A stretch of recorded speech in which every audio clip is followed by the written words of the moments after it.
আসসালামু আলাইকুম everyone, welcome back to my channel. আজ আমি দুটি ভিন্ন স্বাদের দুধে ভিজানো পিঠা রেসিপি শেয়ার করব।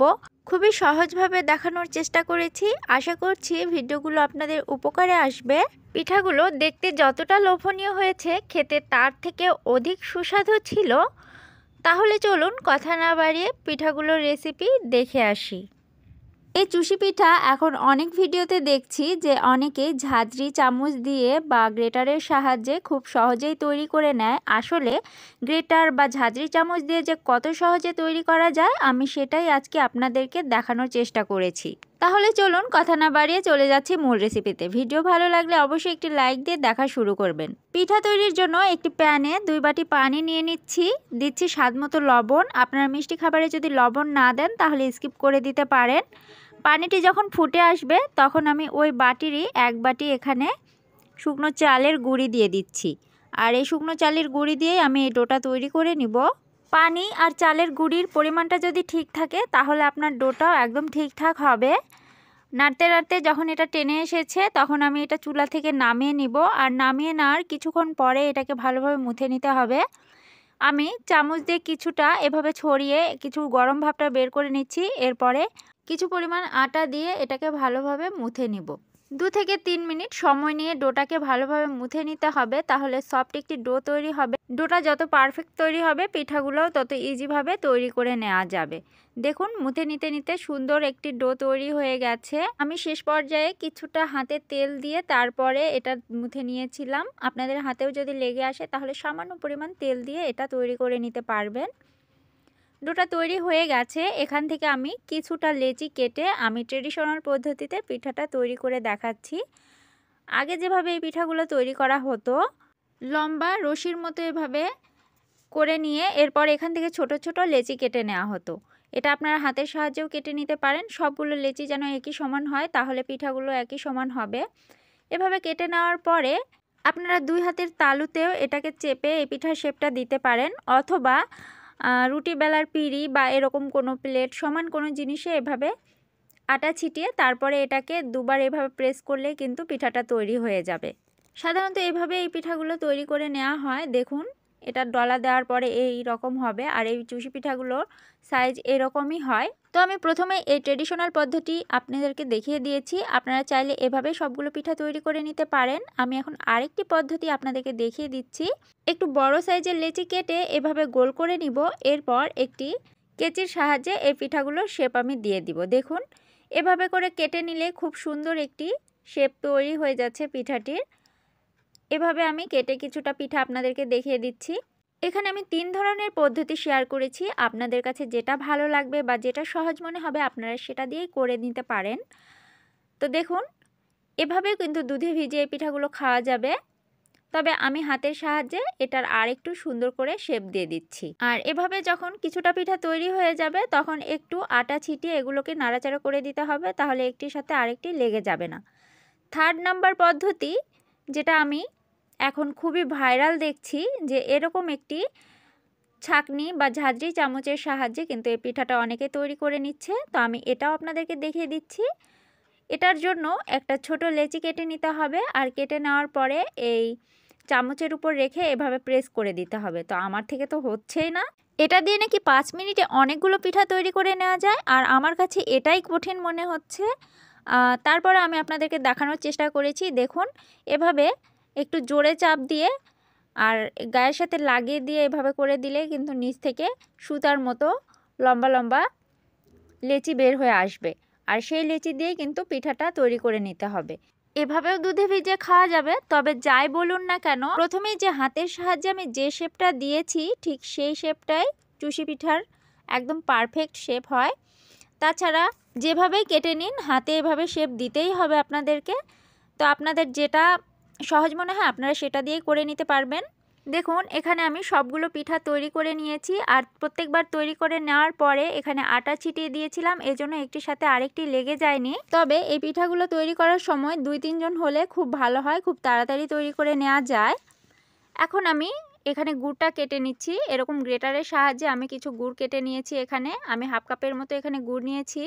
আর হাফ কাপ চিনি এখানে আমি গরম পানিতে গুলিয়ে নিচ্ছি। এরপর এখানে আমি দুধ জাল দিয়ে নিব। আর এখানে আমি 3 পোয়ার মতো দুধ নিয়েছি। এই দুধের মধ্যে প্রথমে একটা বলক তুলে নিব আর চুলার জালটা বন্ধ করে দিব। কিছুটা ঠান্ডা হয়ে আসলে এরপর আমি গুড়টা অ্যাড করব। এখানে আমি 4টা এলাচ দিয়ে দিয়েছি ঘ্রাণের জন্য। আর এই গুড়ের শিরাটা এখানে অ্যাড করে দিচ্ছি। গরম দুধের মধ্যে গুড়টা দিলে অনেক সময় দুধটা ফেটে যায়, এজন্য কিছুটা ঠান্ডা করে দেওয়ার চেষ্টা করবেন। এরপর এখানে আমি বানিয়ে রাখা সেই চুষি পিঠাগুলো এর মধ্যে দিয়ে দিচ্ছি। পিঠাগুলো দিয়ে দেওয়ার পরে ঢাকনা দিয়ে ঢেকে 10 থেকে 15 মিনিট জাল করে নিলেই তৈরি হয়ে যাবে চুষি পিঠা। আপনারা যদি নারকেল খেতে পছন্দ করেন এখানে নারকেল কোড়াটাও দিতে পারেন, তবে আমি কিছু দেইনি। আমি খুব সহজভাবে পিঠাটা তৈরি করা দেখিয়েছি। আপনাদের যদি একটুও উপকারে আসে তাহলে আমার চ্যানেলটি অবশ্যই সাবস্ক্রাইব করে দিবেন আর পাশে থাকা বেল আইকনটিতে ক্লিক করে দিলে আমার নিত্য নতুন ভিডিও সবার আগে পেয়ে যাবেন। পিঠাটা তৈরি করা হয়ে গেছে। দেখুন শিরাটা যখন এ অবস্থায় থাকবে তখন কিন্তু নামিয়ে নিতে হবে, আর এটা ঠান্ডা হলে অনেকটা কিন্তু জমে আসবে। তো এই অবস্থায় আমি চুলার জালটা অফ করে নামিয়ে নিচ্ছি আর 5 মিনিট পর আপনাদেরকে পরিবেশন করে দেখিয়ে দিচ্ছি। দেখুন একটিও পিঠা ভেঙে যায়নি, দেখতে কতটা লোভনীয় হয়েছে। শুধু দেখতে না, খেতেও কিন্তু অসম্ভব হয়েছিল।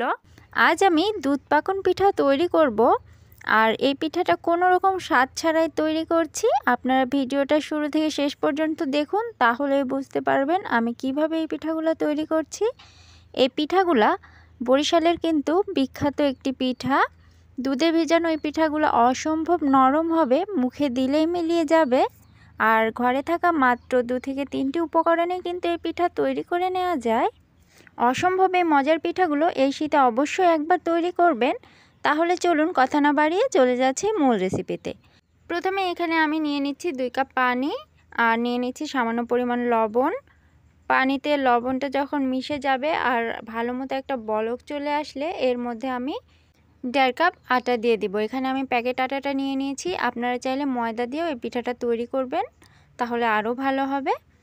এখন আমি এই আটাগুলোকে খুব ভালোভাবে মিশিয়ে একটি ডো তৈরি করে নিব। এখানে আটাটার মধ্যে 2 টেবিল চামচ সয়াবিন তেল দিয়ে দিলে আটাটা অনেক সফটভাবে তৈরি হবে, তবে আমি এখানে ভুলে গিয়েছিলাম। এখন আমি এই ডোটা নামিয়ে নিয়ে তারপরে তেল দিয়ে ভালোভাবে মেখে নিব। আপনারা চাইলে পানিতেই কিন্তু এই তেলটা দিয়ে দিতে পারেন। এখানে আমি 2 টেবিল চামচ তেল দিয়ে আটাটাকে খুব ভালোভাবে মুথে নিচ্ছি আর খুব সফট একটি ডো তৈরি করে নিতে হবে। একটু সময় নিয়ে এই কাজটা করতে হবে আর অবশ্যই চেষ্টা করবেন আটাটাকে গরম অবস্থায় মেখে নিতে। খুব গরম না, মানে হাত যতটুকু সহ্য হয় এই অবস্থায় মেখে নিতে, তাহলে ভালো হবে। এখন আমি এখানে একটা ডিম কাঁটা চামচ দিয়ে গুলে নিচ্ছি আর গুলে নেওয়া হয়ে গেলে এখানে এই ডোটার মধ্যে আমি ডিম অ্যাড করে দিব। তবে এখানে পুরো ডিম লাগেনি, হাফ ডিম আমি দিয়েছি। আর ডিমটা দেওয়ার পরে খুব ভালোভাবে এই ডোয়ের সাথে ডিমটা মেখে নিতে হবে। দেখুন আমি কিভাবে করে নিচ্ছি। ডিমটা দেওয়ার পরে প্রথম পর্যায়ে কিন্তু খুব আঠালো আঠালো লাগবে, তারপরে মেখে নিতে নিতে একসময় এটা সফট হয়ে আসবে। প্রথমে বললাম ডোটা মেখে নেওয়াই হচ্ছে মেইন। খুব ভালোভাবে যদি ডোটা মেখে নেওয়া হয় তাহলে পিঠাগুলো খুব সফট হবে এবং খুব নরম হবে। আমার এখানে ডোটা তৈরি করে নেওয়া হয়ে গেছে। দেখুন কতটা সফট হয়েছে, দেখলেই বুঝতে পারবেন। এখন এখান থেকে আমি ছোট ছোট লেচি কেটে নিচ্ছি আর লেচিটা নিয়ে হাতের সাহায্যে এভাবে গোল গোল ঘুরিয়ে একটু লম্বাটে শেপ দিয়ে নিব। এরপরে আমি এখানে একটি পিঠা ছাকার ছাঁকনি নিয়ে নিচ্ছি আর এই ছাঁকনিটা প্রায় কম বেশি সকলের বাসায় থাকতে পারে, এই জন্য আমি এটা দিয়ে করে দেখাচ্ছি। আর এটাও যদি না থাকে তাহলে কিন্তু মোটা দাঁড়ালা চিরুনি দিয়েও করতে পারেন। তো দেখুন আমি এই ছাঁকনিটার মধ্যে এভাবে করে বসিয়ে দিচ্ছি আর সাইড দিয়ে এভাবে করে তুলে নিচ্ছি। আর যদি মনে করেন তুলতে সমস্যা হচ্ছে তাহলে ওই ছাঁকনির মধ্যে একটু তেল নিয়ে নেবেন, তাহলে খুব তাড়াতাড়ি উঠে আসবে। দেখুন কত সুন্দর একটা ডিজাইন ক্রিয়েট হয়েছে। এভাবে করে আমি সবগুলো বানিয়ে নিব। তো আপনাদের বোঝার সুবিধার্থে আমি আরেকটি করে দেখিয়ে দিচ্ছি একইভাবে। ঠিক এইভাবে আমি সবগুলো পিঠা তৈরি করে নিব। প্রথমে দেখুন আমার পিঠাগুলো তৈরি হয়ে গেছে, দেখতে অসম্ভব লাগছে, শুধু মনে হচ্ছে চেয়ে চেয়ে দেখি। এখন এগুলোকে আমি ভেজে নিব। ভেজে নেওয়ার জন্য একটি প্যানে পর্যাপ্ত পরিমাণে তেল নিয়ে নিচ্ছি আর তেলটাকে গরম করে নিয়ে মিডিয়াম হিটে এগুলোকে ভেজে নিতে হবে। এখানে আমি যে পরিমাণটা দেখিয়েছি এই পরিমাণে অনেকগুলো পিঠা তৈরি হয়েছে। এখানে আমি অর্ধেকটা প্রথমে ভেজে নিচ্ছি, বাকি অর্ধেকটা পরে ভেজে নিব। তো পিঠাটা দেওয়ার সাথে সাথে কিন্তু নাড়াচাড়া করা যাবে না, ভেঙে যেতে পারে। প্রথম অবস্থায় খুবই নরম থাকে। 2 থেকে 3 মিনিট পর এগুলোকে আমি উল্টাপাল্টা করে দিচ্ছি। আর আমি বেশি কড়া কালার নিয়ে আসবো না, হালকা কালারই আমার কাছে দেখতে ভালো লাগছে, এজন্য আমি হালকা কালারে এগুলোকে ভেজে নিচ্ছি। প্রথম ধাপে আমি তুলে নিয়েছি, এরপর আবার বাকি পিঠাগুলো দিয়ে দিয়েছি। একইভাবে আমি ওগুলোকেও ভেজে নিব। ভেজে নেওয়া হয়ে গেলে এখন আমি দুধের শিরা তৈরি করে নিব। এর জন্য নিচ্ছি 2 কাপ পরিমাণ দুধ, হাফ কাপ চিনি। চিনির পরিমাণটা আরেকটু বাড়িয়েও দিতে পারেন, সমস্যা নেই। এখানে দিয়ে দিচ্ছি 2টি এলাচ। দুধের মধ্যে যখন একটি বলক চলে আসবে এরপর আর 1 মিনিট জাল করে নিব। তবে খুব বেশি জাল করে ঘন করে নেওয়া যাবে না, তাহলে পিঠার মধ্যে দুধগুলো প্রবেশ করবে না। এজন্য দুধটা একটু পাতলাই রাখতে হবে।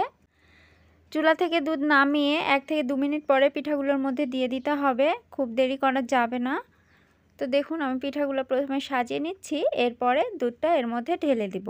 আবার আপনারা চাইলে দুধের মধ্যেও পিঠাগুলো ছেড়ে দিতে পারেন, তবে আমি পিঠা সাজিয়ে এর উপরে দুধ ঢেলে নিচ্ছি। দেখুন এই পিঠাগুলো আমি বানানোর পরে বাসার সকলে খেয়ে অনেক প্রশংসা করেছে। আসলেই চালের গুঁড়া ছাড়াও যে আটা বা ময়দা দিয়ে এত মজার পিঠা তৈরি করা যায়, না তৈরি করলে বুঝতেই পারতাম না। আপনারা অবশ্যই বাসায় ট্রাই করবেন। দুধ পিঠা সাধারণত সারা রাত ভিজিয়ে সকালেই খাওয়া হয়, তবে এই পিঠাগুলো আধা ঘন্টার মধ্যেই এই পর্যায়ে এসে গেছে। দেখুন আমি আধা ঘন্টা পর আপনাদেরকে দেখাচ্ছি দুধ কতটুকু সোপ করে নিয়েছে আর পিঠাগুলো কতটুকু ফুলে গেছে। তো এখানে আমি আপনাদেরকে সাজেস্ট করব 2 ঘন্টা ভিজিয়ে কিন্তু এই পিঠাগুলো নিমিষে আপনারা সার্ভ করতে পারেন। আমি ঠিক আধা ঘন্টা পরে আপনাদেরকে দেখাচ্ছি পিঠাগুলোর অবস্থা। আপনারাই দেখে বুঝে নিন কেমন হয়েছে, আর এর স্বাদটা তৈরি করার পরে বুঝতে পারবেন। আমি তো বলবো জাস্ট অসাধারণ আমার কাছে লেগেছে। আমি একটি পিঠা আপনাদেরকে কেটে দেখাচ্ছি। পিঠার ভিতরের লুকটা দেখুন কত সুন্দরভাবে দুধ সোপ করে নিয়েছে। প্রিয় দর্শক, পিঠার রেসিপি ভালো লেগে থাকলে আমার চ্যানেলটি সাবস্ক্রাইব করে দিয়ে পাশে থাকা বেল আইকনটিতে ক্লিক করে রাখবেন, তাহলে আমার নিত্য নতুন ভিডিও সবার আগে পেয়ে যাবেন। আজকের মতো এখানেই বিদায় নিচ্ছি। সকলে ভালো থাকবেন, সুস্থ থাকবেন। আল্লাহ হাফেজ।